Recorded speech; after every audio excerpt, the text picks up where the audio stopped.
আসসালামু আলাইকুম সুপ্রিয় চিকিৎসকবৃন্দ, মেডিকেল হাই স্টাডি অ্যাপসের পক্ষ থেকে সবাইকে আজকের ডিসকাশনে স্বাগত। আচ্ছা, ক্লিনিক্যাল পিডিয়াট্রিক্সের ক্ষেত্রে আমাদের অনেকগুলা বই ফলো করতে হয়। যেমন আমাদের আবিদ হোসেন মোল্লা স্যারের বই, এমআর খান স্যারের বই, এমআর মোল্লা স্যারের বই, Nelson text book of paediatrics. তো অ্যাকচুয়ালি আমাদের এই ব্যাচটা যেটা হবে যে আমরা সব বইয়ের যে জায়গাগুলো পরীক্ষার জন্য দরকার এবং যে বই থেকে যেখান থেকে পরীক্ষা ওরিয়েন্টেড কোশ্চেন আসছে বেশি, আমরা সেইগুলো ডিসকাশন করার চেষ্টা করব, সেইগুলো আপনাদেরকে গুছাই দেওয়ার চেষ্টা করব এবং এই বইগুলোর ভিতরে একটা কোরিলেশন করার আমরা ট্রাই করব। আমাদের আজকে আমরা কথা বলবো আমাদের পিডিয়াট্রিক্সের ক্লিনিক্যাল ব্যাচ নিয়ে। আমি আপনাদের সাথে আছি ডক্টর আব্দুল্লাহ আল নোমান, মেন্টর হিসেবে। আমাদের যে পিডিয়াট্রিক্স ক্লিনিক্যাল ব্যাচ সেটা আমাদের শুরু হবে 20 আগস্ট থেকে। আমাদের এখানে টোটাল লেকচার আছে 16টা, টোটাল লাইভ এক্সাম হবে 23টা। 16টা লেকচার এবং 16টা টপিক এক্সাম হবে, সাথে 4টা রিভিউ এক্সাম হবে। এছাড়া আমাদের 3টা ফাইনাল মক টেস্ট, যেটা বিসিপিএস স্টাইলে হয়, সেটা 3টা ফাইনাল মক টেস্ট হবে।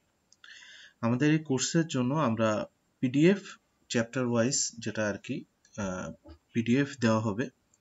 আমাদের কোর্স ফি যেটা ক্লাস, পিডিএফ এবং এক্সাম, সেটা রেগুলার ফি 3200%, ডিসকাউন্ট চলবে 20 সেপ্টেম্বর পর্যন্ত, সেখান থেকে আপনি পাবেন 2400 করে।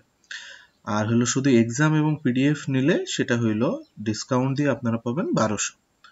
তো আপনারা যারা ক্লিনিক্যাল পিডিয়াট্রিক্স নিয়ে চিন্তা করছেন কিংবা ক্লিনিক্যাল পিডিয়াট্রিক্সের একটা গোছানো প্রিপারেশন নিতে চাচ্ছেন, তারা এই ব্যাচটাতে এনরোল করতে পারেন।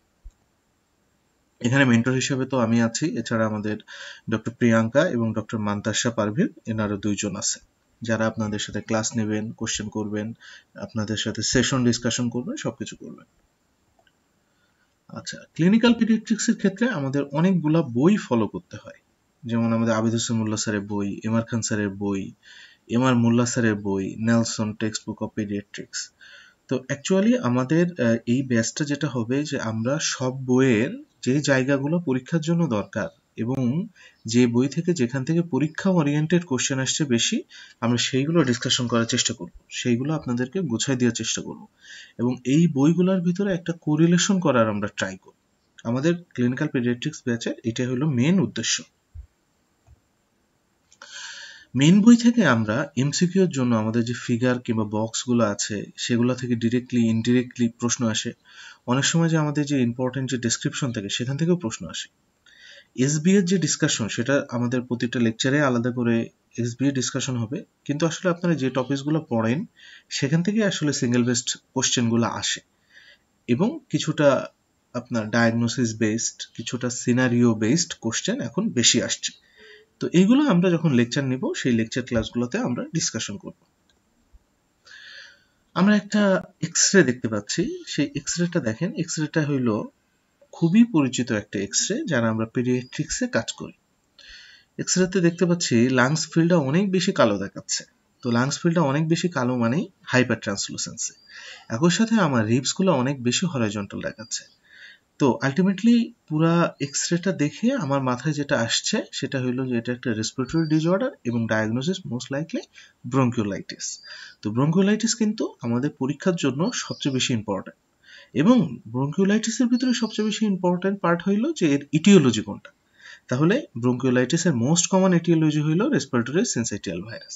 তো আসলে আমাদের ক্লিনিক্যাল ব্যাচে আমরা এই জিনিসগুলোই ফোকাস করব, যেই জিনিসগুলো পরীক্ষাতে বারবার আসে, যেই জিনিসগুলো পরীক্ষাতে বারবার আসে, পরীক্ষাতে ওই টপিকসগুলো থেকে বারবার কোশ্চেন আসছে, সেই জায়গাগুলো আমরা বেশি বেশি ফোকাস করব ক্লিনিক্যাল ব্যাচে। এটা হলো আমাদের ক্লিনিক্যাল ব্যাচের রুটিন।